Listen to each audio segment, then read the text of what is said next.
I met him once, and he was very proud of his work, as he should be. And to have so many films that stand the test of time after all of the immense improvements and technological advances that have happened is quite amazing. I mean, my favorite Pulp movie is The Time Machine, which I think is an example of a movie that that succeeds entirely on heart. It's one of the most moving drama science fiction pictures that I've ever seen, partly because of the actors, Rod Taylor and Alan Young, who are brilliant in it. The music score is great. And it's not, these pictures, you've got to remember, were medium budget movies. I mean, nobody ever gave George a lot of money to do a picture, to direct or produce a picture. He had to use his ingenuity.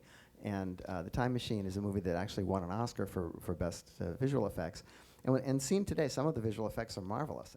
At the 25th anniversary, George and I sat in the back row drinking champagne and having a marvelous time. And I said, "Oh, please, I finally have you. I've got to ask you, what were the 3 books?"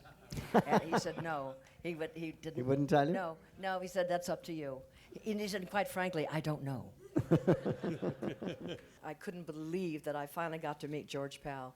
He was something else. What a lovely man. And at the 25th anniversary, when people were standing out for hours outside the Holly Theater to see the War of the Worlds and When Worlds Collide, and they had to run it like 3 or 4 times to get everybody in. It ran all night long. George had a lot of unrealized projects. There were a number of pictures that he wanted to do that he was unable to do, and partly because sometimes, as with all movies that we make, some of them make money and some of them don't. Some of them work and some of them don't. He did When Worlds Collide, and it was very popular, and it was a terrific picture. It's been remade a number of times unofficially. But he wanted to make a sequel called After Worlds Collide, but when Conquest of Space came out, and nobody seemed to find it interesting enough to attend, Paramount decided not to make that. He also was supposed to do Logan's Run, before the Logan's Run that we're familiar with, and that was, unfortunately, he made a picture called The Power for the same studio, and The Power is a very interesting movie that doesn't work, and that didn't make any money, and so Logan's Run ended up being made by other people.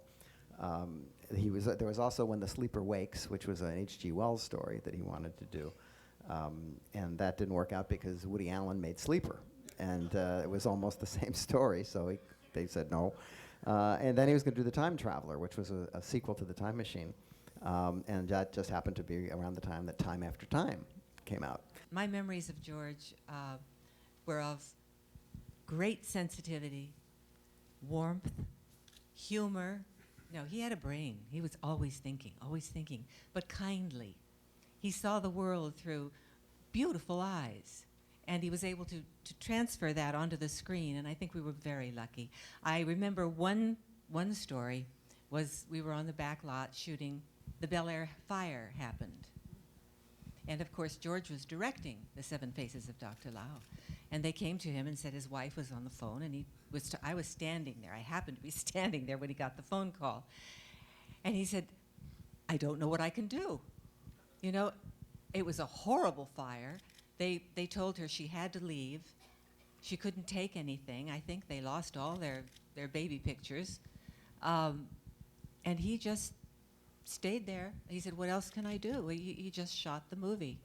His Oscar burn that he was given as his honorary Oscar for the honorary Oscar. Yeah. I shot that Oscar, the original Oscar, in the title credits, which should have been on the Inky Poo film, but they used the old credits there. But I shot a title credit there with the Oscar and the glass plates, and I came down to a kiosk with 30 puppets going around in the circle, all at a different cycle. It took a month to do it. I was sorry I didn't see it tonight. But that Oscar... Well, so much for restoration. He used to keep that Oscar. It was all molten in a little ball like that. He kept that Oscar forever and ever, the original Oscar. They gave him another one, of course, from the Academy.